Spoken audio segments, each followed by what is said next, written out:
Hello, hello, and welcome to the first InstaLive of the Paper Time Book Club. We just started January's novel. It is Colleen Oakley's You Were There Too. We just started this book about 2 weeks ago. It is the first book club pick of the year, which is super exciting. This year we are focusing just on new novels for 2020. That's a goal of mine that I made. I want to focus on reading new books. Normally I get in such a funk of reading my normal genres, so this is my way of branching out. This section of the InstaLive, we read chapters 1 through 16. If you're new to the Paper by Tide Book Club, I want to talk a little bit about how these work. So basically, I go through, I give a recap of what we've read, and then I stop and talk about parts that really got me in the feelings or were thought-provoking to me. I also have noted a few parts of the book that I will read back to you that I just think are really beautiful writing. I think it's a really great show of artistic writing from Oakley. We have a lot of new readers, which I'm really excited about. If you have any questions, comments, if you want to offer a topic of discussion, that's the word I'm looking for. Hi, I need coffee. Feel free to go ahead and put that in the comments, and we will look at it at the end. So let's get going. When you start the novel, we start in the prologue, and we go into an opening of the narrator getting shot. Talk about an attention grabber. I love when an author opens a book with such a hard-hitting opening, and I think that was a really great way to get our attention into this book, because I felt that the beginning was a little slow. I don't know about you. So chapters 1 through 5, we pretty much are just introduced to our narrator, Mia. She just moved from Philadelphia with her husband to a teeny tiny town of Hope Springs. Now, they had lived in Philadelphia together for 7 years, so that's quite a change of pace if you ask me. In chapter 2, we find Mia in a grocery store, and she's pregnant, and she had revealed that she had been dreaming about a man since her teenage years. That's a very long time to be dreaming of a stranger who isn't your husband.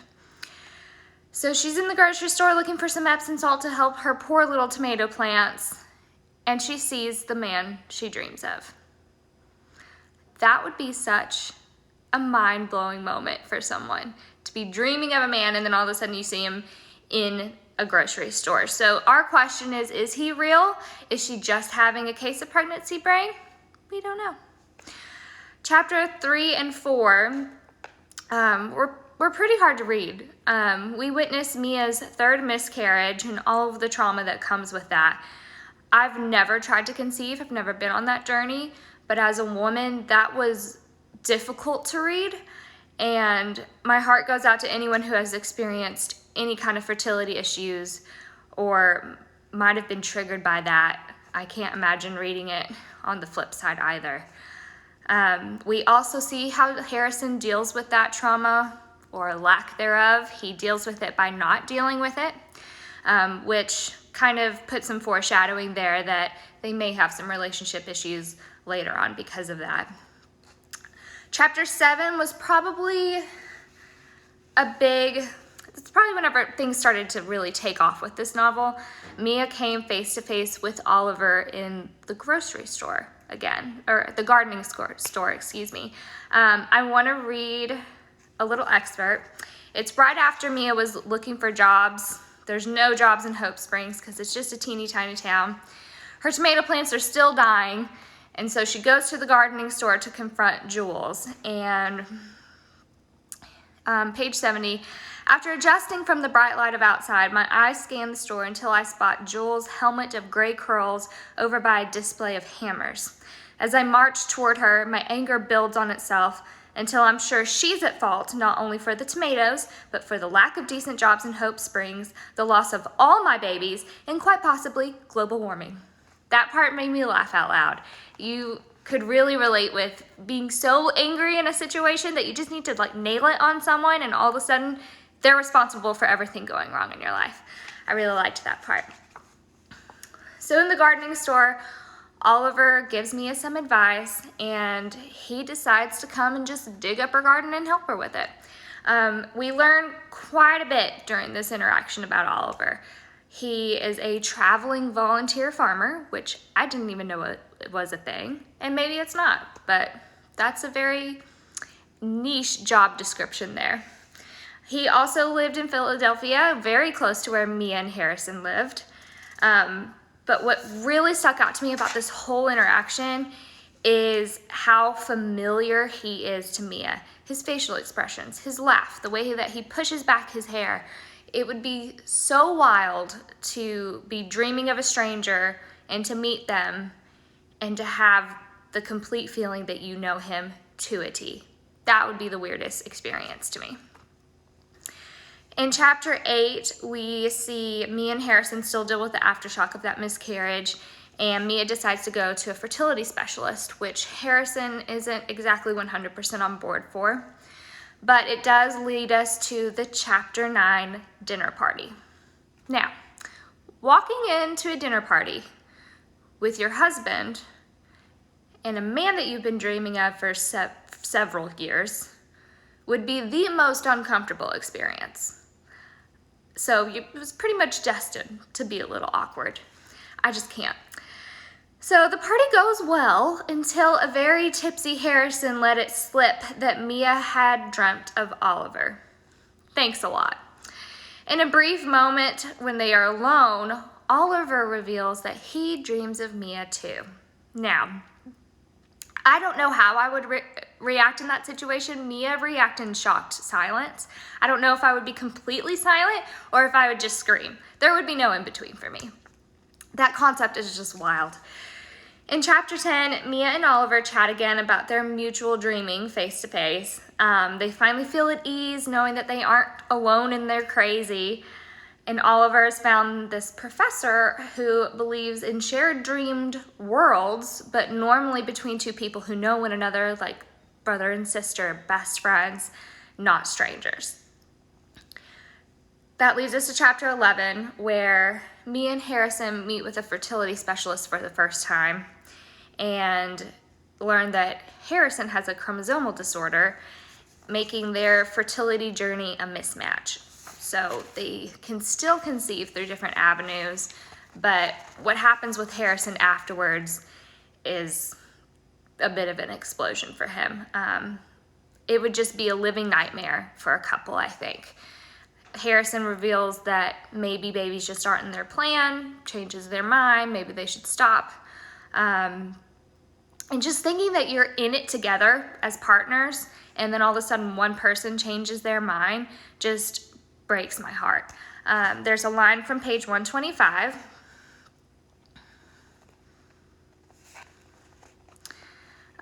It's right after Harrison says that maybe babies just aren't in the books for us. He says it shouldn't be quite that difficult. For the longest time, you never even wanted kids. My mouth falls open. I would be less stunned if he had just slugged me directly in the gut. It feels a little like that's exactly what he did. And I wonder how it's possible that in that instant, I could hate him with the same intensity that I loved him moments before. Ugh. I hate that little sentence right there. Hate him in the same intensity as I loved him moments before. I think everyone can kind of relate to that, of loving someone so strongly, but then also being so strongly hurt by them. So chapter 14 is where Oliver and Mia go to see this dream professor. I don't know why I relate a dream professor with like a palm reader.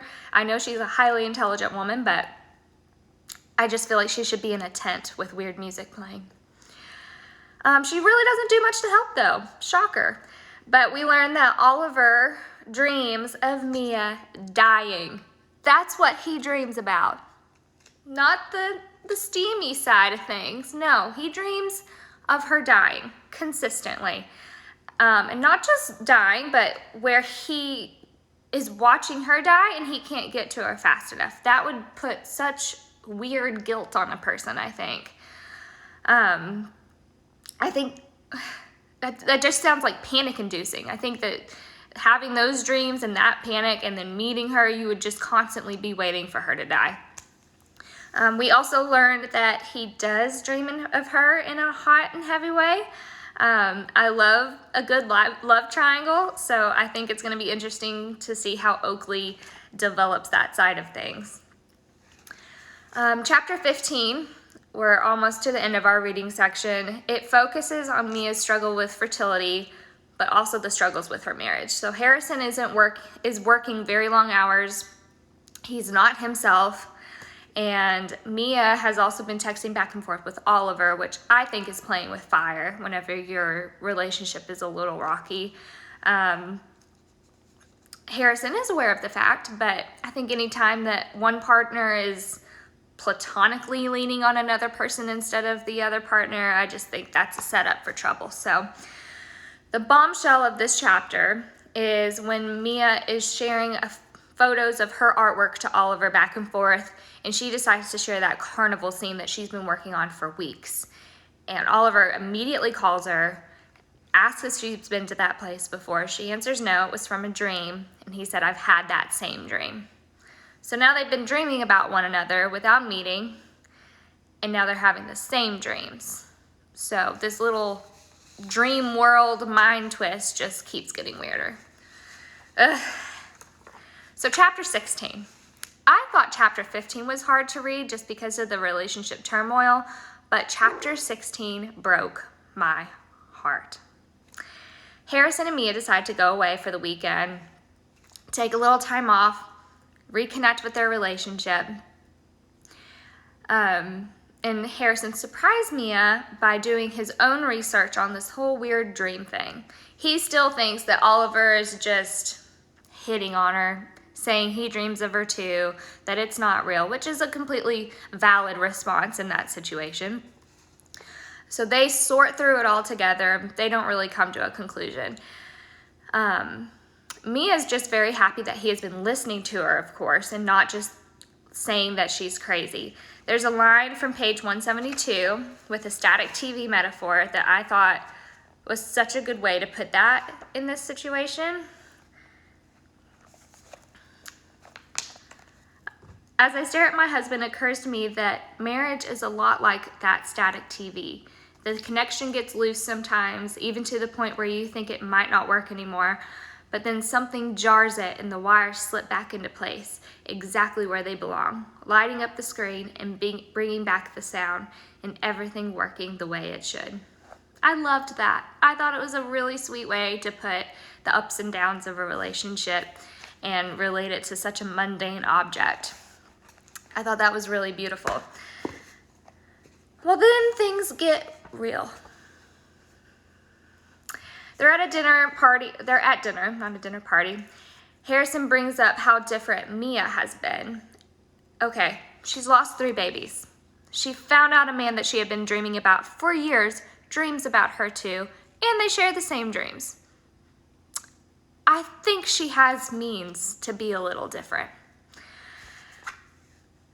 So ultimately, we find out at dinner, in the middle of a restaurant, that Harrison never wants a baby. That conversation shattered me. Now, I don't normally agree with the use of an F word in novels. I feel like it's overused by authors. I feel like it's a cop-out instead of them identifying an emotion, identifying a word. I feel like they just put the F word there as a placer. I normally don't like it. But Oakley's F word was 100% well placed. I did agree with that one. Bravo.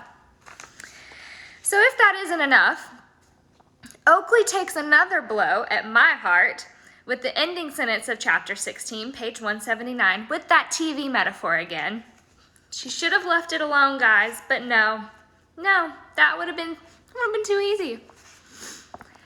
And then I remember that old TV console and the day that no amount of banging could rattle those wires back together, and Dad finally put it out on the curb to be picked up with the trash. No, let's not compare a relationship to just being put out for trash.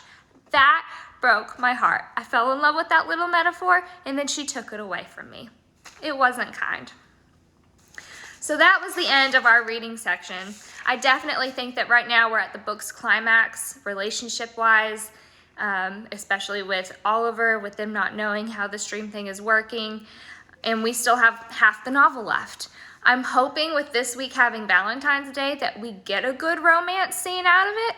I don't know. Might be asking too much at this point.